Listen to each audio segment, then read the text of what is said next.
Pookode veterinary സർവകലാശാലയിൽ മരിച്ച നിലയിൽ കണ്ടെത്തിയ വിദ്യാർത്ഥി സിദ്ധാർത്ഥൻ ക്രൂരമർദ്ദനത്തിനിരയായെന്ന് പോസ്റ്റ്മോർട്ടം റിപ്പോർട്ട്. ശരീരത്തിൽ നിരവധി മുറിവുകൾ കണ്ടെത്തി. കഴുത്തിൽ കുരുക്ക് മുറുകിയ ഭാഗത്തെ മുറിവിലും അസ്വാഭാവികതയുണ്ട്.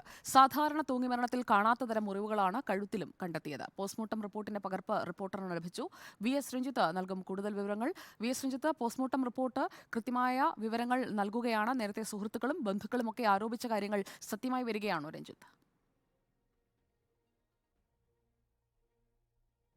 സുജ, ഈ ആത്മഹത്യ പ്രേരണ ഉണ്ട് എന്നുള്ളത് തന്നെയാണ് ബന്ധുക്കളുടെ വാദം. ആത്മഹത്യയല്ല, കൊലപാതകമാണെന്നുള്ളൊരു ആരോപണം കൂടി ബന്ധുക്കൾ ഉന്നയിക്കുന്നുണ്ട്. കൊന്നു കെട്ടിത്തൂക്കി എന്നുള്ളൊരു ആരോപണമുണ്ട്. പക്ഷേ ഈ പോസ്റ്റ്മോർട്ടം റിപ്പോർട്ടിനകത്ത് വളരെ കൃത്യമായി പറയുന്നൊരു കാര്യം, ഈ ആത്മഹത്യ തൂങ്ങിമരണമാണെങ്കിൽ കൂടി ഈ സിദ്ധാർത്ഥിൻ്റെ ശരീരത്തിൽ ഒന്നിലേറെ മുറിവുകളുണ്ട്. സിദ്ധാർത്ഥിൻ്റെ താടിയലിൻ്റെ അവിടെ പൊട്ടുണ്ട്. അതുപോലെ തന്നെ വടികൊണ്ട്, നല്ല ഇരുമ്പ് ദണ്ടുകൊണ്ട് അടിച്ചതിൻ്റെ പാടുകളുണ്ട്.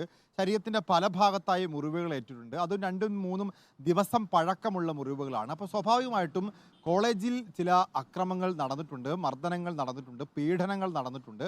അതിൻ്റെ ഭാഗമായിട്ടായിരിക്കാം ഈ ആത്മഹത്യ എന്നുള്ളതിലേക്കുള്ളൊരു സാഹചര്യ തെളിവ് കൂടിയായിട്ടാണ് ഈ പോസ്റ്റ്മോർട്ടം റിപ്പോർട്ടിന് ഇപ്പോൾ നമുക്ക് കാണാൻ സാധിക്കുക. കൊന്നുകെട്ടി തൂക്കിയതിൻ്റെ തെളിവുകളൊന്നും ഈ പോസ്റ്റ്മോർട്ടം റിപ്പോർട്ടിൽ നമുക്ക് പറയാൻ സാധിക്കില്ലെങ്കിൽ കൂടിയും ഈ മരണത്തിലേക്ക് നയിച്ച, ഈ ആത്മഹത്യയിലേക്ക് നയിച്ചിട്ടുള്ള ഒരു കാരണമായി സ്വാഭാവികമായിട്ടും ഈ മർദ്ദനത്തെ കാണാവുന്നതാണ്. ഇനി ബന്ധുക്കൾ പറയുന്നത് പോലെ ഈ കൊന്നുകെട്ടി തൂക്കിയതാണെങ്കിൽ കൂടി ഇത്തരം മർദ്ദനങ്ങൾ നടന്നതുകൊണ്ട് തന്നെ ഈ സിദ്ധാർത്ഥുമായി കോളേജിൽ ചിലർക്ക് പ്രശ്നങ്ങളുണ്ടായിരുന്നു എന്ന് ഈ പോസ്റ്റ്മോർട്ടം റിപ്പോർട്ട് പ്രകാരം ഉറപ്പാണ്. കാരണം ഫെബ്രുവരി 14-ാം തീയതി വാലന്റൈൻസ് ഡേയുടെ ദിവസം ചില പ്രശ്നങ്ങൾ അവിടെ സംഭവിച്ചതായും അതിനുശേഷം ഈ സിദ്ധാർത്ഥിന് മർദ്ദനമേറ്റതായിട്ടൊക്കെ പറയുന്നുണ്ട്, ബന്ധുക്കൾ ആരോപിക്കുന്നുണ്ട്. അത് സാധൂകരിക്കുന്ന റിപ്പോർട്ടാണ് ഈ പോസ്റ്റ്മോർട്ടം റിപ്പോർട്ട്. അപ്പോൾ സ്വാഭാവികമായിട്ടും ഇപ്പോൾ സസ്പെൻഷനിലായ വിദ്യാർത്ഥികൾ ഈ സിദ്ധാർത്ഥിനെ മർദ്ദിച്ചിട്ടുണ്ട് എന്നും ആ മർദ്ദനത്തിൽ ഗുരുതരമായ പരിക്ക് സിദ്ധാർത്ഥിന് ഉണ്ടായിട്ടുണ്ട് എന്നുള്ളതും തെളിവുകളാണ്.